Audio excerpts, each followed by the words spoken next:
Welcome to the Paranormal Stakeout radio TV show with Larry Lawson.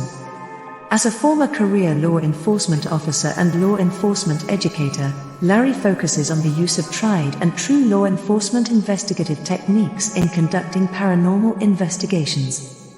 Despite his experience and training, Larry also keeps an open mind to discussions on topics that deal with evidence that are not quite as physical in nature. Paranormal Stakeout guests are professionals in the field of the paranormal and parapsychology, conducting the investigations and research needed to further the cause of paranormal study.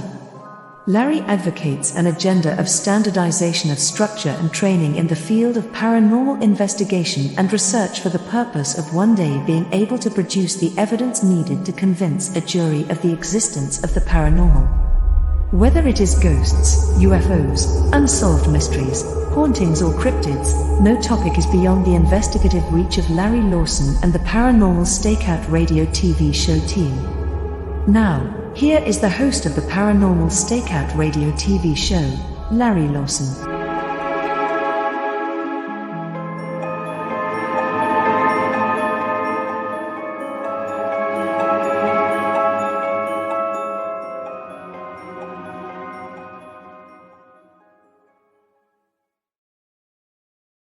Good evening, everyone. Welcome to Paranormal Stakeout. I'm your host, Larry Lawson, coming to you from beautiful Vero Beach, Florida, where the sun always shines and the paranormal is always active. So welcome to the show tonight. Got a great guest. I think you're going to really enjoy it.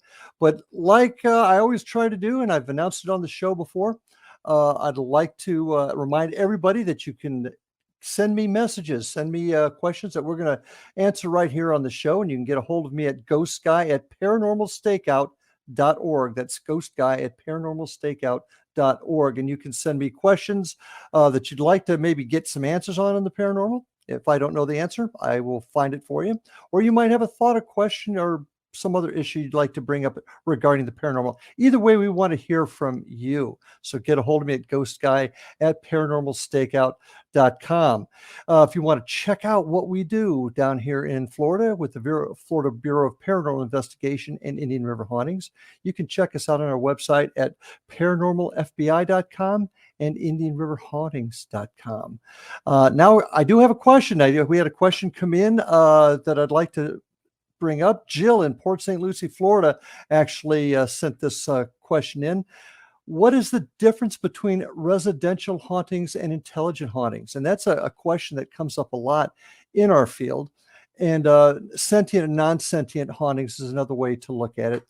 Essentially, an intelligent haunt is if you're conducting an investigation and, for example, you use an EVP, an electronic voice phenomenon. That's where you would hear the radio, or you'd get the voice on a recorder, but you can't hear it. You ask a question and you get an answer right back. What's your name? Billy.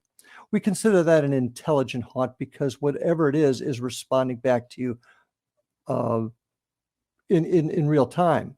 A residual haunt tends to be something that is on a loop. It's like seeing a ghost or a picture of a lady, a ghost of a lady walking from one side of the room to another.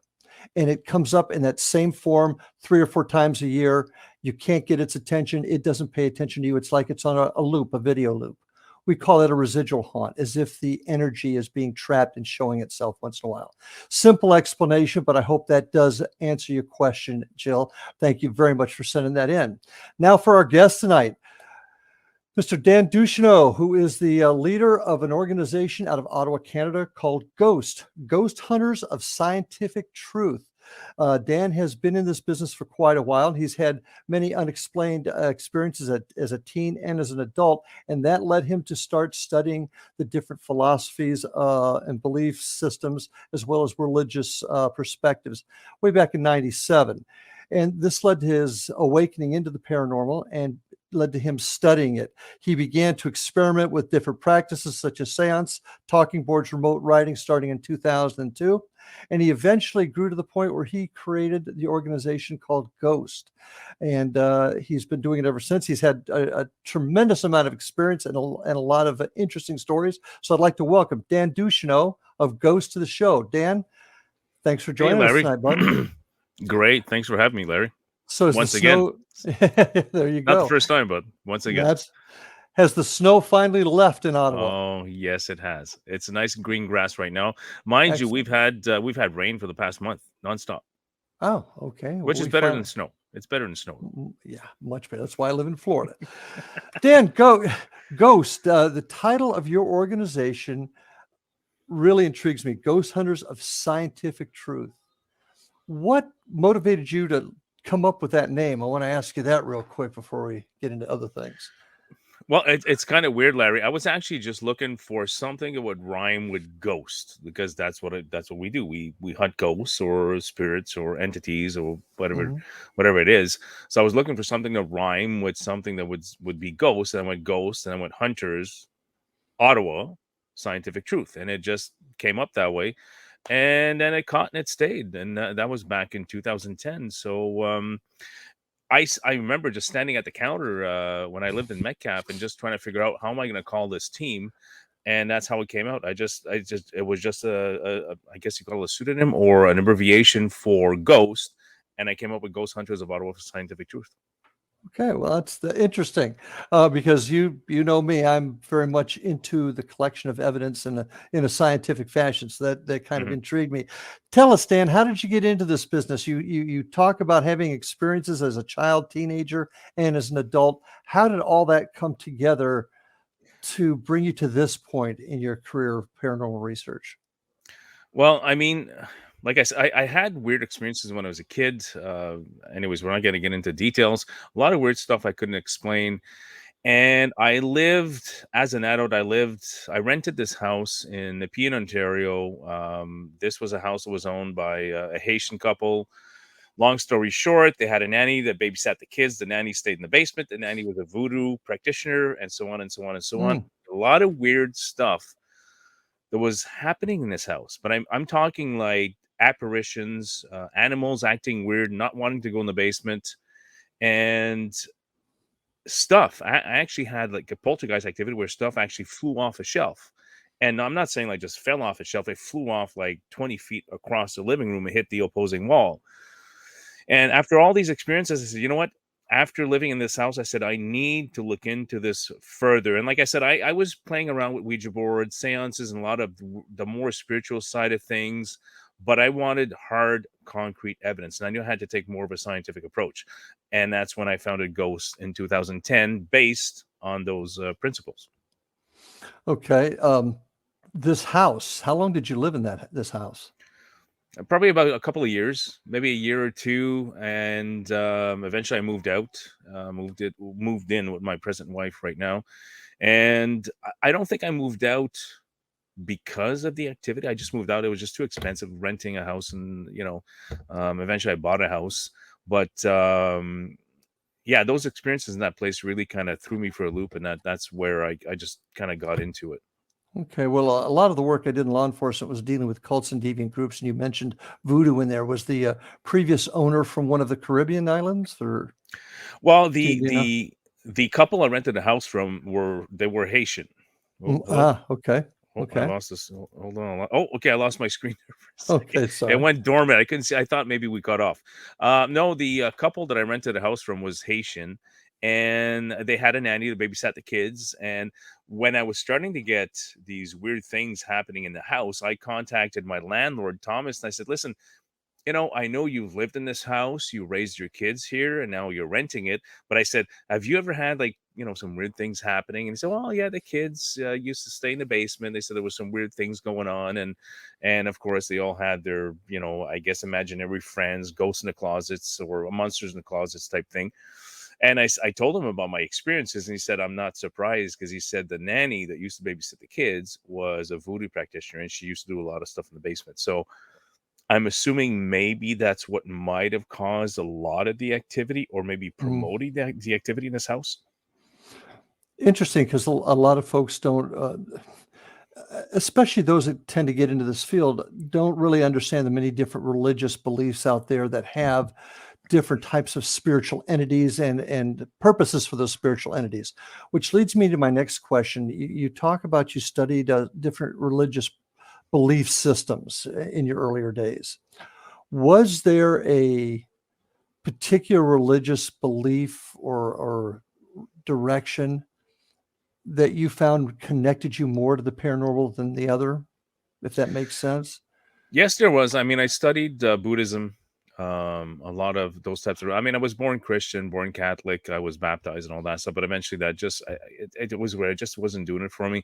I studied Buddhism because I did a lot of martial arts through my years, and then I got into more of the Native American kind of belief systems, and eventually got into paganism, which is, I know it's very frowned upon, but that is now my basic belief system. Is a belief in nature, natural energies, positive, negatives, negative energies, and that's what I'm into now. And that's how it kind of spurred on. That's what actually made me realize that there's a negative and a positive. There's good energies, there's bad energies.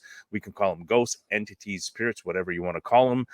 But is what I believe in now, and that's what supports my belief in the paranormal. Is I do know there is something there. I just can't explain it, and that's what I'm trying to find out. Did you find a common thread through many of these religious beliefs?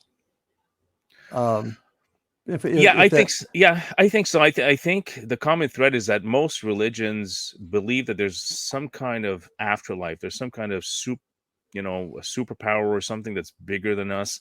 I think most religions, whether you want to call it Catholic, a Muslim, a Jewish, or any kind of other religions, I think the common thread is that we all believe that there's something that happens to us after we pass away. Either it's a spirit, or we can go to heaven or we can go to hell. I think that's the common thread. We all have the belief that there is the possibility of having something after our physical body dies. Which leads to another question. I don't want to. I'm actually want to do that in our next segment. But what do you think a ghost is, Dan? Geez, Larry, I don't know. I don't think we know what it is, and I think that's what we're trying to do. We're trying to find out what it is. What can we do to capture it? What kind of methods can we use? I mean, everybody says what we do is pseudoscience, right? Because we don't know what a ghost is. We don't know what a spirit is. We don't know what kind of energy it is, how we can capture it. And I think for me, they have all these gadgets, EMF meters and this and that and all the gadgets. But I think for me, it's from what happened in my house, and unfortunately I didn't have a video camera going at the time, is video evidence and audio evidence. Evidence is probably the best two things, because if something levitates, something flies off a shelf, that defies the laws of physics. If you have three people talking in a room and there's a fourth voice on a recorder, that's evidence, especially if you have like a controlled environment. So I think that's the way to go. It's that's a scientific approach.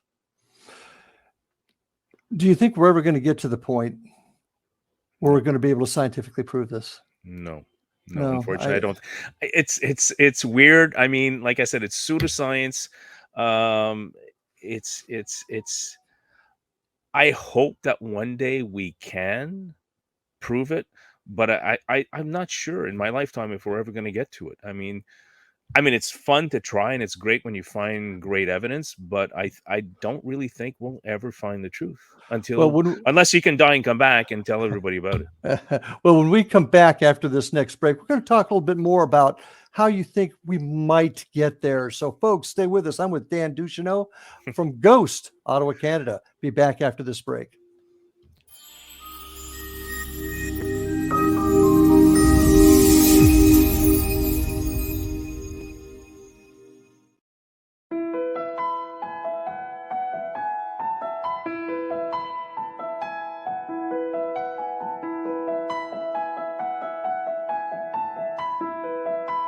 From the Canada-US border in the southern region of Niagara, traveling north in Ontario's Golden Horseshoe, then east and west of the Greater Toronto Area, there is growing awareness and excitement as more and more people are starting their day with Beautiful Mind coffee, the delicious healthy coffee that your brain will love. Made with ethically sourced 100% Arabica coffee, Beautiful Mind coffee is roasted and ground in small batches to ensure each bag contains a wonderful full-bodied artisan coffee. Scientifically formulated, Beautiful Mind coffee is the only coffee blend that contains 3 herbal ingredients found to aid in boosting your daily mental clarity and focus. Maca root powder, green tea extract, and American ginseng have been selected for their ability to support good brain health. Taking care of your brain's health now can help delay or prevent the onset of cognitive dysfunction, including dementia, Alzheimer's, and more general memory loss as you get older, just by enjoying the delicious flavor of our roasted coffee and herbal ingredients found exclusively in Beautiful Mind Coffee. Beautiful Mind Coffee is now available at Amazon.ca and soon to be available in selected locations near you. In Hamilton, Ontario, Beautiful Mind Coffee is now available at Livelong Wellness Clinic, located at 189 Hewson Street South. Beautiful Mind Coffee can be ordered by telephone by calling 416-436-3675 or 905-536-2450. Why have a good cup of coffee when you can have a great cup of Beautiful Mind Coffee that's good for your brain? For more information on Beautiful Mind Coffee, visit us online at www.beautifulmindcoffee.ca.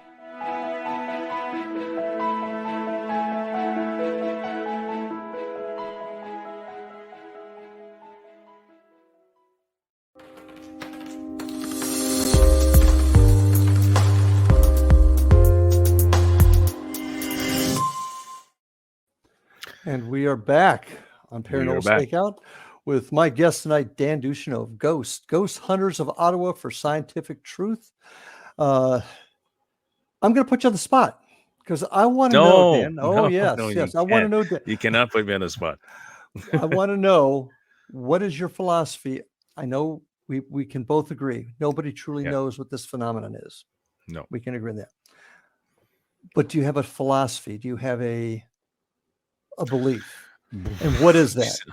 I got so many different theories, Larry. It's funny. I mean, if you look at it from a more spiritual perspective, I believe that maybe, life or what we live here, we're not we're spiritual beings experiencing a physical existence. If you get what I mean. It's not the opposite. It's and I think after one of my theories or philosophies is that potentially the body dies. It's like a car. Once we pass away, the body wears out, but our spirit is still young. It's still who we are. It's the essence of what we are. So eventually we will reincarnate and potentially get into another body and live a whole other life, and actually a whole different, a whole bunch of different experiences, and learn a whole bunch of different lessons. That's one of my philosophies. I think that's a possibility. Now, if you look more of a scientific approach, I also have the idea that maybe we're just a physical organism. And then once this physical body is gone, that's it. It ends. But that contradicts what I've found, the evidence. Yeah, I know that's a bad one. I don't like that one. But it contradicts the evidence that I've found. I know that there's something after. My gut feeling tells me that there's something after. There's got to be. Well, let me run this by. First of all, I don't disagree with you on your first take, and that tends to be a kind of a Buddhist direction with the reincarnation. Exactly. What are your thoughts on almost like a collective hive type mind, where we're all a part of something else in another dimension? You mean like a whole consciousness? Everything is like a big whole. I believe in that as well. I think we are part of a whole. If you look at and my belief system, if you look at paganism and my belief system, Native American belief systems, is that everything recycles. Every year we go through the same thing. It's things die in the fall, and then there's winter. Trees die, the grass goes dead, everything goes dead. But in the spring, it's all rejuvenated again. So that's kind of like the process of reincarnation. It's like a process that keeps going and going over and over and over again. Do you follow any of the Wiccan beliefs? No, not really. Okay. I mean, I don't. It's along those lines, but more of a soul practitioner type thing. So I'm not into the Wiccan belief. Is more of a religious. It's more of a religion as opposed to a belief system. So I'm kind of like a mix of my Native American side. I'm a little bit Irish, a little bit Scottish. So it's a combination of everything. Okay. Could it be us? Could you mentioned a second ago, like Is it possible we're just an organism that dies and that's where it ends? As sad as that is, but Mhm. could we be the reason that we're experiencing evidence? And where I'm coming from here Mhm. is that a lot of times you'll hear that we only use 20% of our brain. Well, the Mhm. truth of the matter is, I believe we use 80% of or 100% of our brain. We only know what 20% of it does. So that leaves Mhm. Good 80% of point. it that has not been discovered yet. Could we be creating this evidence with that untapped power we have in our brain? Is that possible? Sad I as it think it may be. I think it's possible because I've done investigations where, especially in residential cases, where, in my opinion, a lot of the stuff that was going on was just people manifesting their own kind of activity and their Mhm. own, ghosts, entities, whatever you want to call them. And I think that's definitely a possibility. I think our mind is so powerful. I think it's much more powerful than we think. And I think it can manifest a lot of different things. And we may think of it as supernatural, but it's just our mind. And I think as paranormal investigators, I think our mind is our greatest enemy sometimes. It can play tricks on us. And we'll fall for it. So I know I totally believe that that's a possibility that we may manifest our own activity and our own hauntings. Well, are you familiar with the Philip experiment done up in your neck of the woods? I believe Yes, that's we a good example of that. talked about that for a while, Yeah, a couple of times. that's right. We did it. We did, and in fact, we did a. It was with an individual who's fairly well known. I won't mention his name here out of respect, but he came down, was part of an event that we did in Fellsmere, Hmm. and he conducted an experiment with a group of people in a room, and had them think of a word, Yeah, and that word was banana. banana. And banana. And he told the group in the room, smell it, feel it, think about it for I think 3 minutes. And then they finished and everybody went quiet. They turned on a couple recorders, and a couple of my own folks on my own team that were in there actually heard on the recording the word banana. So it could only be one of two things. They either somehow, well, it could be three things. They could have imagined they heard it, but two different people as well as others in the room heard it. So could it be the other side playing, or was it the power of their own brain? And I think you're right. As paranormal investigators, we can fool ourselves, but we also have to have an open enough mind to follow the evidence where it leads us. Exactly, exactly. So But I think as investigators, we need to look at all avenues, right? Is it us? Is it something supernatural? Is it we need to be it's the have an open mind, combination. It's the combination of everything, combination. combination of Sure. everything. Yeah, yeah, Yeah, and exactly. that's kind of where I'm at. I'm feeling like there's sometimes we do it to ourselves just because of the untapped power of our own brain. But Hmm. also I think the other side uses that as an avenue to come in once in a while either. That's my personal opinion. Now, Yep, we talked about Buddhism a couple seconds ago, and yep. it's the reincarnation end of it.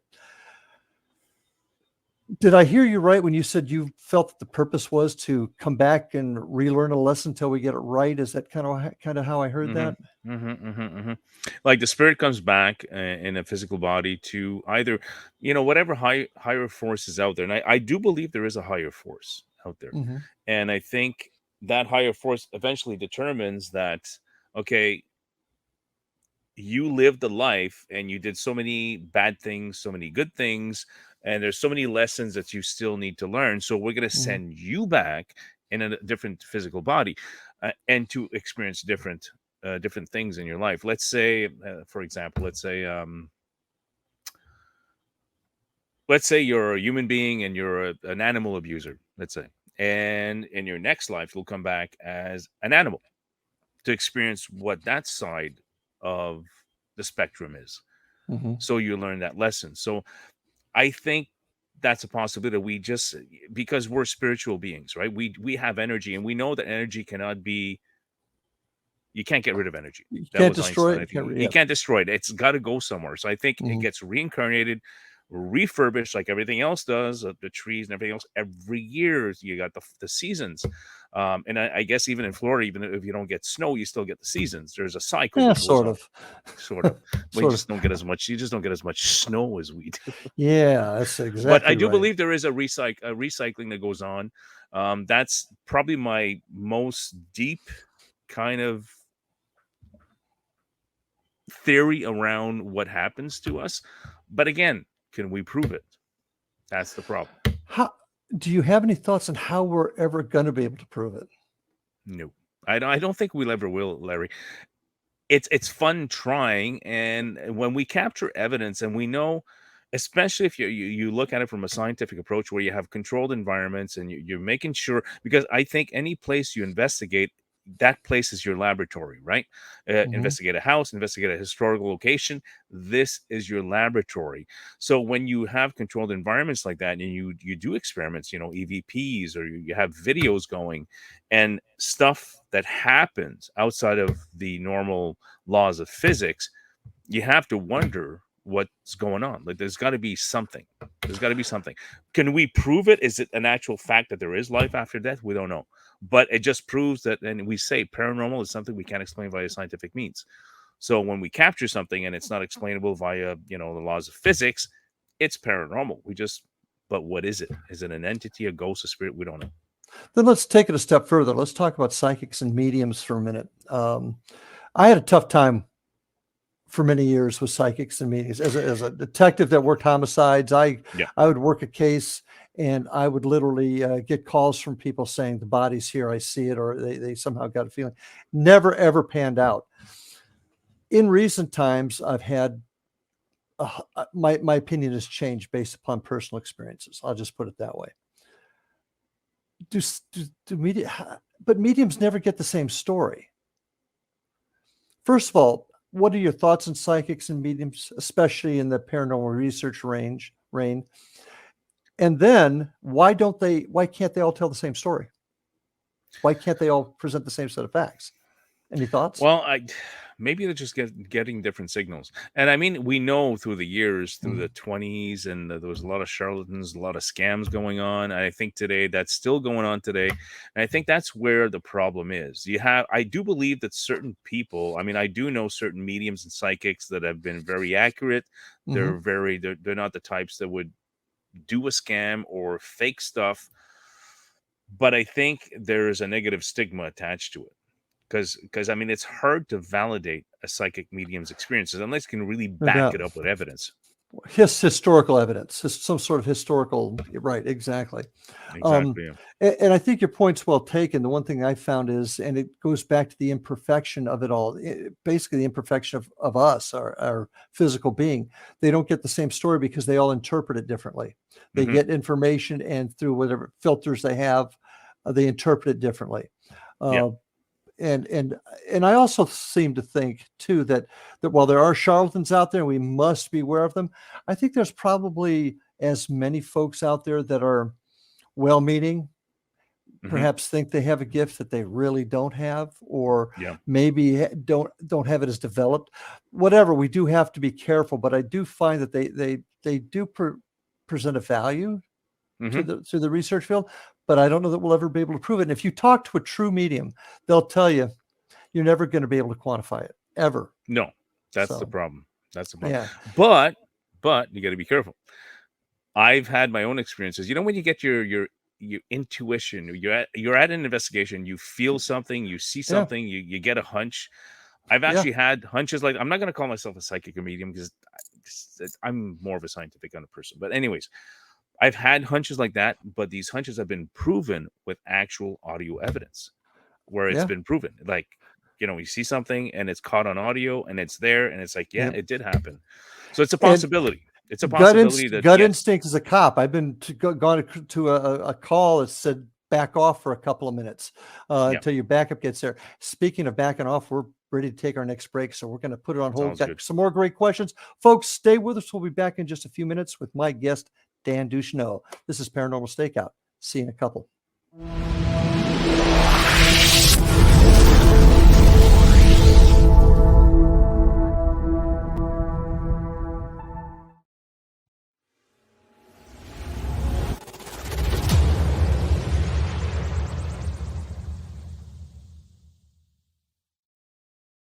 So I was watching the X Zone TV channel last night when I was abducted by aliens, and they kept repeating to me over and over again, simultv.com, simultv.com. What's simultv.com? That's what I asked them. They had it written on the side of their UFO. How do you spell that? UFO. No, I mean simultv.com. simultv.com. simultv.com. Right. simultv.com. Interesting that you were abducted by aliens in a simultv.com UFO last night. Oh, yeah? Yeah. Now that you mention it, I remember now last night I was awakened from a deep sleep. My great-grandmother was standing there. She said she'd come from the hereafter to tell me about simultv.com. She even spelled it out for me. simultv.com, sonny boy. simultv.com. simultv.com, sonny boy. Wow. Yeah. Guys, you'll never guess what my psychic guru just told me. simultv.com. Exactly. Are you guys psychic too? Of course. We all know about simultv.com. simultv.com.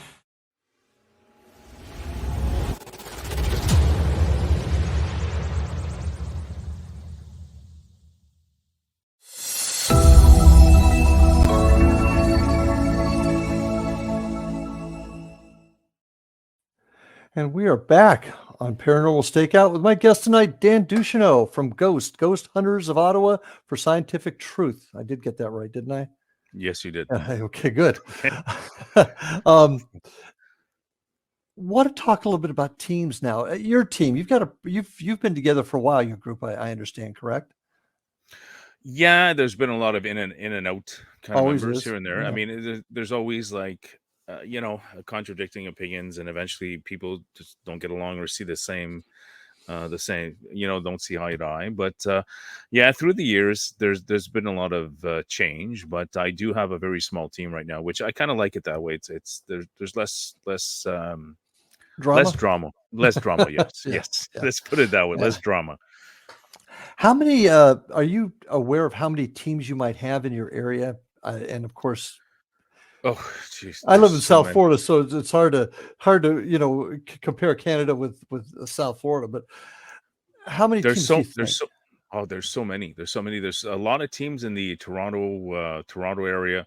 In Ottawa, I mean, I know quite a lot of few teams in Ottawa as well. A lot of them that I kind of associate with. There's COPS, which is a correctional officers Mhm. paranormal society. There is Dave from the Canadian Haunting and Paranormal Society. There is there used to be Hops, but I don't think they're very active right now, which is Haunting Ontario Paranormal Society, Ottawa, or something like that. But they're not doing much. There's a bunch of different teams, and right now I've been associating with a lot of teams from the States, actually, including yourself. But yeah, Yep. there's a lot of teams in this area, and in Ottawa area and Toronto, especially Toronto area. There's quite a lot. Why? That many people interested? Is there another You know what motive it or is? what? I think it's Tell to me. Jason Hawes. Jason Hawes got this going. I think he got people's curiosity going with the paranormal. I mean, for me, it was the house I lived in, but I think I can't say that Jason Hawes and Ghost Hunters and Taps and all that stuff did not Don't forget influence Grant. Okay, Grant Wilson. Grant Wilson. Yeah. Wilson. I can't say that these people did not influence me. They're like the pioneers of the field. I mean, that's where it all started. And I think that's part of it as well. But I think what they did as well, they spurred this curiosity with people, and everybody wanted to know, okay, well, they're doing this and they're capturing evidence. Now I want to do it as well. Mhm. So I think that's what spurred it all on. That's why we have so many teams in the States and in Canada as well. Do you think shows like that hurt the field, help the field? Had very No, little influence. I don't think of course with TV shows need ratings, right? I mean, if you actually do a TV show based on what we do really at an investigation, which is sit in the dark for hours and sometimes nothing ever happens, Yes. do you think people are going to watch that? Probably not. So TV shows need ratings. Is it hurting the field? No. People need to realize there wasn't a field really before it. There there wasn't. but there were the folks that did it, but not like it is now. Well, you have the Warrens. The Warrens were like, Exactly. that's another where everything kind of started, but they weren't very on social media because it didn't exist at the time. Mhm. But now with social media, I think that's what's spurring everything on, because we've got social media, we got Facebook, we got Twitter, we got TikTok, we got Instagram. So now it's just barreling out of control. And I think a lot of people are just getting on the bandwagon, because there's a lot a lot of people are capturing evidence. So people are going, okay, well, they captured this, it's unexplainable, I want to get into it as well. So I think that's why there's so many teams now. It's social media is just spurring everything on. Well, and I think it's a lot of folks in our field really take shots at the TV shows, and I think that Yeah, somewhat we for do. good reason, because it does get sensationalized. But I also Yes, it think it's does. brought it to the forefront. And probably the easiest way for me to describe it is, when I first came on the job as a cop, you had an experience, you didn't talk about it. Yeah. You just didn't talk about it. It was frowned upon. Now agencies do talk about it. I love talking about Honolulu PD. They had a hmm whole series of shows Yeah. about the hauntings their officers experienced. So a lot of it has changed. So I think that's something that it's actually helped in some ways. But like everything else, too much of a good thing can be harmful. Well, it was So like the detective. Was it Searchy? Searchy had his own series. They made a movie out of it as well. Deliver Us from Evil was Dave Searchy. He did. I know. He was a detective. I think it was New Mhm. York City, and he experienced a lot of paranormal events. And eventually, he got into exorcisms with the Mhm. police, and then eventually had his own show. Which eventually kind of it stopped airing, but I mean, he had his own show at one point. But he was a detective in New York City, and he started a show because he had so many experiences. Now, see, I'm not aware of that. I'll have to look that one up. I'm Yeah, not I even think aware of it's that. Dave Sarchi, Okay. Okay. Sarchie. I think you have to look it up online. Yeah, I will do that. Yeah, So we've got all these teams out there now, varied reasons. Some of them, they maybe want to be the next Jason Hawes or Grant Wilson. I don't know, we all but do. We all want to be the next Jason and Grant Williams, but Wilson, but Wilson, yeah, don't get the yeah, name not wrong. Williams. No. Uh, but we're kind of stuck. Yes. Think about it for a second. We've not really enhanced what we do much in the last 20 years. No. For example, our equipment. What's your favorite piece of equipment? I would say video and audio. Okay. I like EMF meters as well. I mean, there is a theory that when an entity is present, it can disrupt the field, and then that can be measured, right? But that Mhm. has to be combined with another piece of evidence, either an audio evidence or video evidence, combined Okay. with an EMF spike. But I would say, as you know, I've been investigating now for 10, 15 years, into it for almost 20. I think there's only two pieces of equipment that really capture evidence. It's audio and video. All the Mhm. rest are gadgets. They can help Yes. validate the video and audio evidence, but I think audio and video is the way to go. It's like I said, if something levitates in the air, that defies the laws of physics. If you have three people in a room in controlled environments and there's a fourth voice, that's evidence. So I think for me, it's video. My favorite piece of equipment would be video and audio. That's it. The rest Okay. is all extras.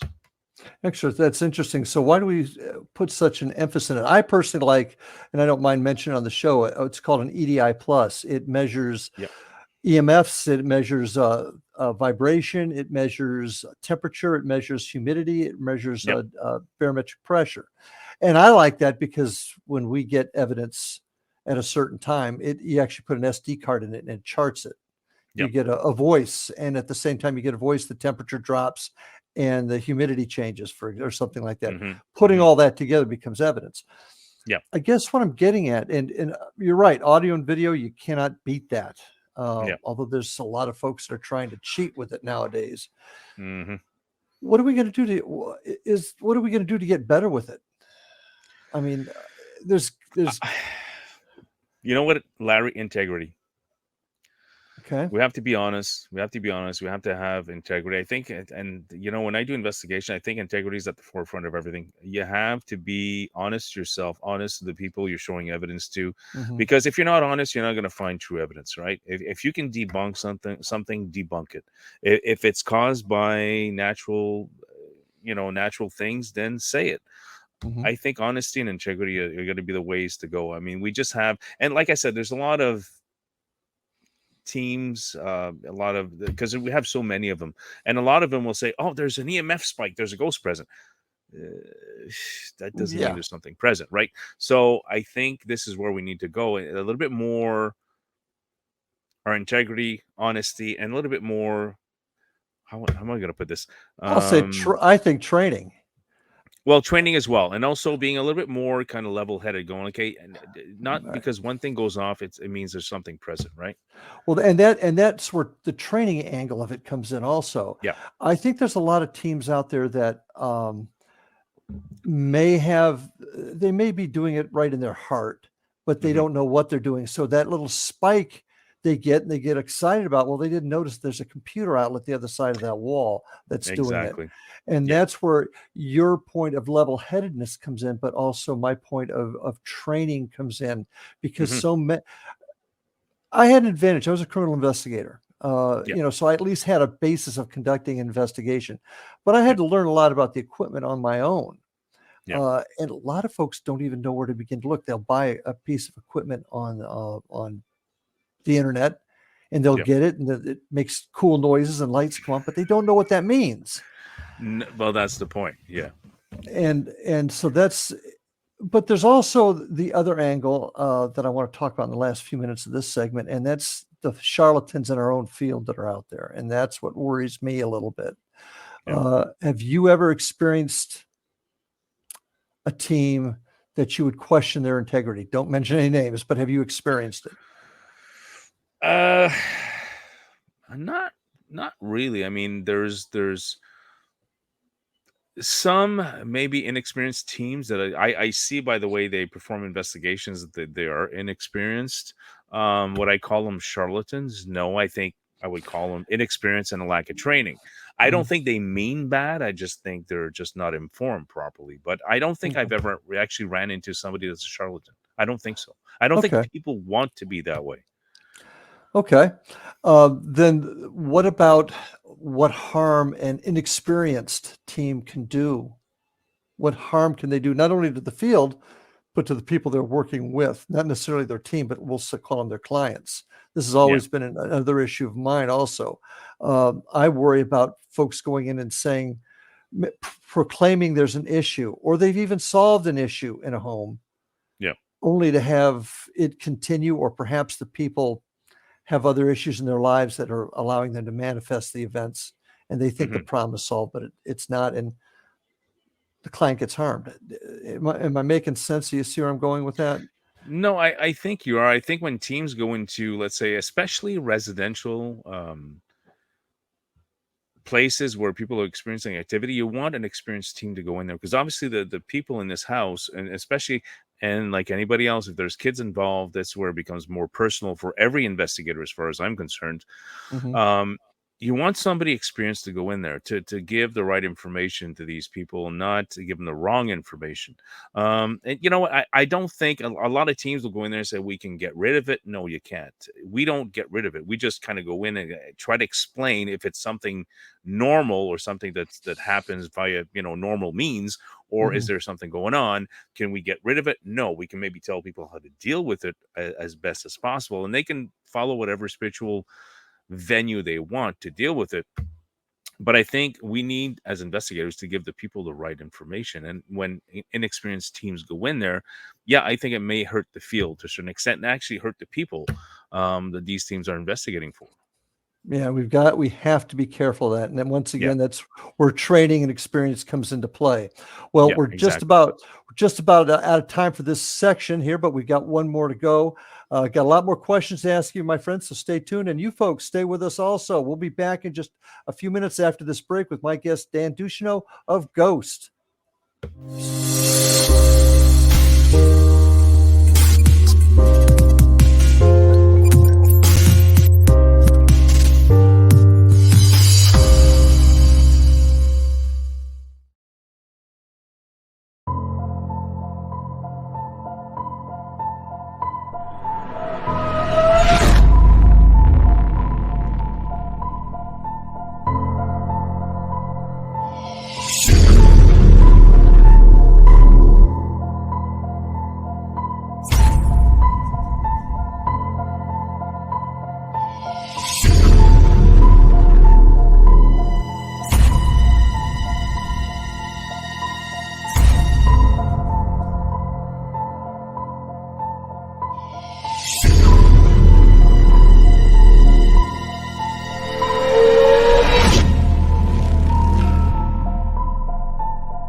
Welcome back to Paranormal Stakeout with my guest tonight, Mhm. Dan DUCHENEAUX of G.H.O.S.T from Ottawa, Canada, speaking from two different polar opposites of the continent up here, way up north and way down south. Hot and So cold. hot and Hot and cold. cold. Hot and cold. Well, folks, I want to remind you that if you want to check out my organization, the Florida Bureau of Paranormal Investigation or Indian River Hauntings, so you can check me out at paranormalfbi.com or indianriverhauntings.com. If you're ever down in the Vero Beach area, we do take some time to take folks on a historical ghost tour of our area. So check me out for that too on indianriverhauntings.com. You can get a hold of us also on Facebook as well as our YouTube channel. You can see some of our investigations at indianriverhauntings.com. And also, don't forget, if you got questions or thoughts you want to share on the show, Ghost Guy at paranormalstakeout.org is the place to get a hold of us. And Dan, how can folks get a hold of you if they want to learn more about your organization and what you do? Well, they can visit our Facebook page, which is on at ghost-canada.com or at Ghost Canada, I think, on Facebook.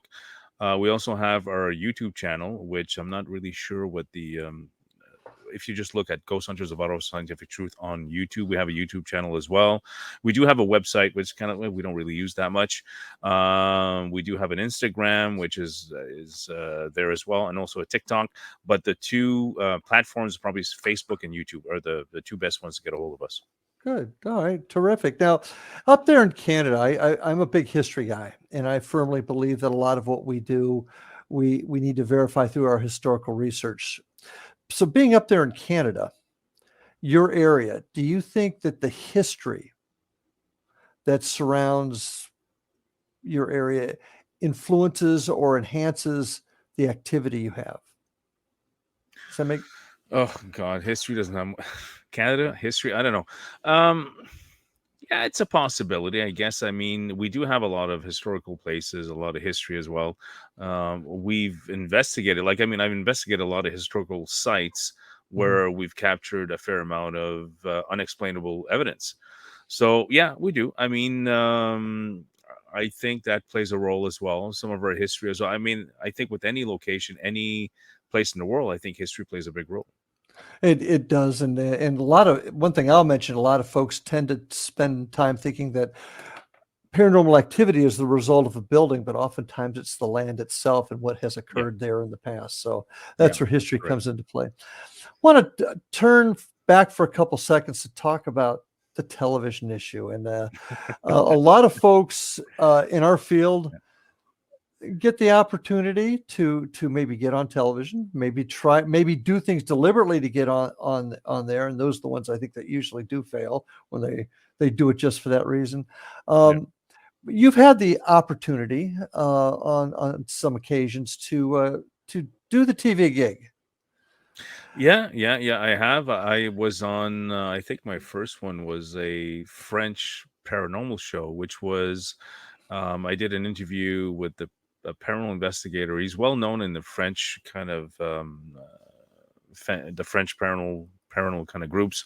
Mhm. But geez, I can't remember his name though. But it was on. I did an interview with him in the Diefenbaker bunker in Ontario, and it was based on the DAG poltergeist. So we did a little bit of an interview on that.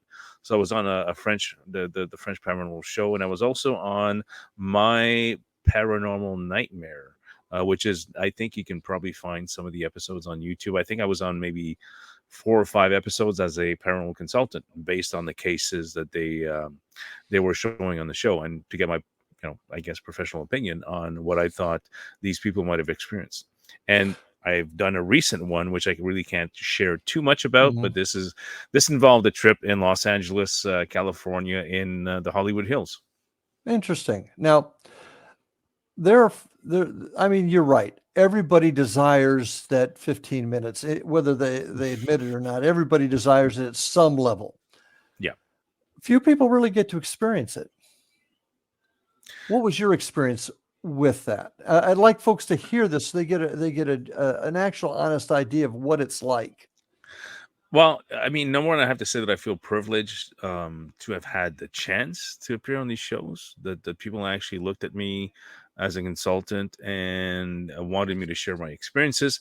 Um, It's a great experience. It makes you feel very special.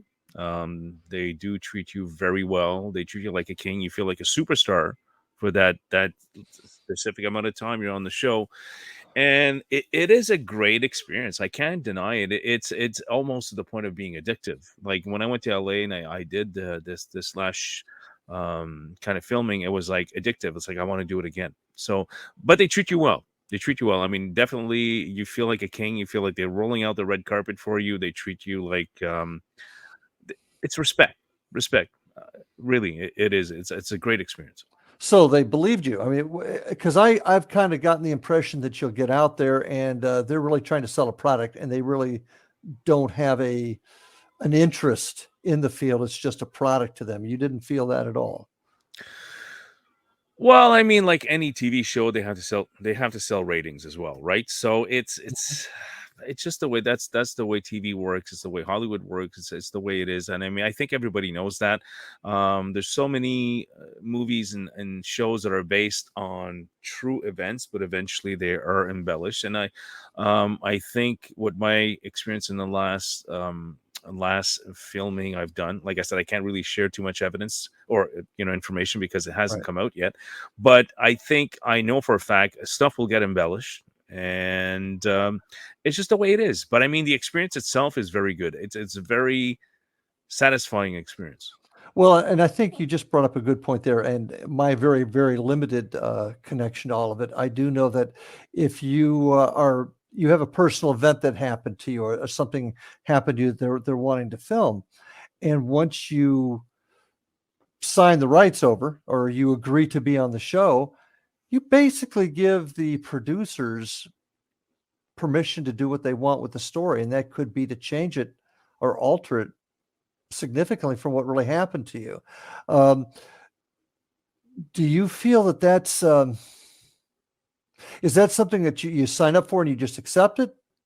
Or do you feel like, wait a minute, you can't mess with my story? Uh, Well, I think the core of the story is there, and I know that. mhm. And I'm sure whenever this comes out, I'll know that the core is there. I'll associate with it. I mean, it's going to explain the basics of it. And I do understand it. Yeah, with TV and stuff, things need to be embellished a little bit for entertainment. But I think I'm okay with it. I'm okay with it. I mean, I know for a fact, at least the story that I had is being shared. I know Mhm. for a fact that the core facts are there, and as long as people enjoy it and realize that you have to realize that it is TV, and it does get embellished. Look at Mhm. the core story that what's being presented, and that it's being embellished. Of course, we all know that, but It's TV. Yeah. it's TV. It's what it is. I mean, we can't change that. I mean, it's TV, Yeah. it's Hollywood. Can't change it. Yeah, and I agree. And that's frankly, I'm not a big fan of cop shows because I can't even begin to tell you how many times over the years, well, they solved this case That's in an not the hour. way they do it. That's not the That's way not to. the way they do it. Yeah, I know. You said drive me insane. But I think it's important that folks do hear what that experience is like. Mhm. Uh, Obviously, that's a one shot in a million. So if you're going to get into this field, folks, with that as your motive, do something else because Yeah, you can't have the motive that you're doing the paranormal investigations to get into TV and stuff like that, because I'm not going to say it's all untrue. It is based on a lot of true events and maybe some true facts, but of course it's embellished for ratings and for entertainment. But you can't get into the paranormal if that's all you want, because that's not the point. The point is to find concrete evidence. And to face it, Larry, what the we truth. do, yeah, truth, integrity, like we talked about earlier.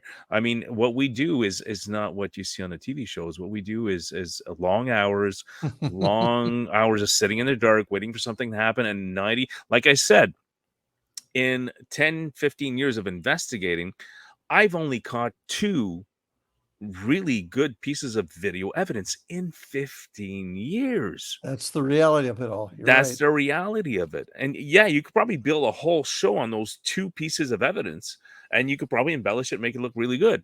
But really what we do is not what you see on TV. What we do is it's long hours.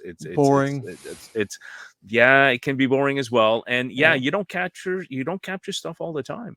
Uh, And that's not what TV is. TV is about entertaining, and yeah, yeah. they'll use some of the actual facts and events to use as a base to make a show out of it, but it's based on ratings, Yep, it absolutely is, unfortunately. and that's what folks have to understand. Well, I appreciate your input on that. So Yep. tell me, Dan, what does the future hold for Dan Duchesneau and Ghost? What what's the future hold for you guys?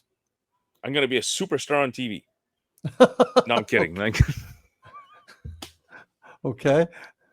No. I don't know, Larry. I think things will get better. I think as long as people are educated, and I think what we're doing right now, what you're doing, what we do and we're not professionals. We're people with integrity, people that want the truth. You want the truth. I want to be honest. You want to be honest. We want people to know what we do. And I think that's the way to go. And I think eventually people are going to fall on that bandwagon and eventually know that this is the way we're going to find truth, is by having good integrity, being honest, being informed, and being educated, and have proper training in order to do proper investigations. I think How that's the way the field's going to go eventually. I hope so anyways. that's what I'm hoping too. But how do we train everybody? How Well, do we come up it's with some type of standardizations that we at least I have, think we're all I working think off the same page? I think what you do with Indian River hauntings, I think that's one of them. You tell people, you show them what we do, you show them how you investigate, you give them the proper information, the proper training. We do public investigations as well, which with public investigations you can never capture real evidence because there's so much contamination, but people see how we investigate. I'm not saying we're the best. I mean, I don't think there's a single team in the world that's the Mm, best investigator, but I think there are, and I have to be honest, there are good teams and there are bad teams. just And like I in any think, profession. yes, and I think the good teams, like, and I consider my team a good team, and I consider your team a good team. I think as good teams, we need to educate people properly, and that's the way the field's going to advance, by educating people, by training them, by making sure that they know how to debunk, they know how to, how an EMF meter works, how to debunk evidence. I think that's the way the field's going to progress, and I think that's the way we should be going. And how to talk to people. We've lost that Exactly, ability. We've lost that ability to exactly. talk. So, well, Yeah. Dan, we're about out of time, but I want to tell you, I really appreciate you being on. I'm Yes. sure folks were really enjoyed some of the things you had to say. So, I'll look Hope forward so. to the next time we get together. So, Yes. and, Yes. We'll and talk soon, Larry, and thanks so much for having me on the show. you bet. And thank you, folks, for joining us tonight on Paranormal Stakeout. Please stay safe, be careful, and we'll see you on the other side. Have a good night.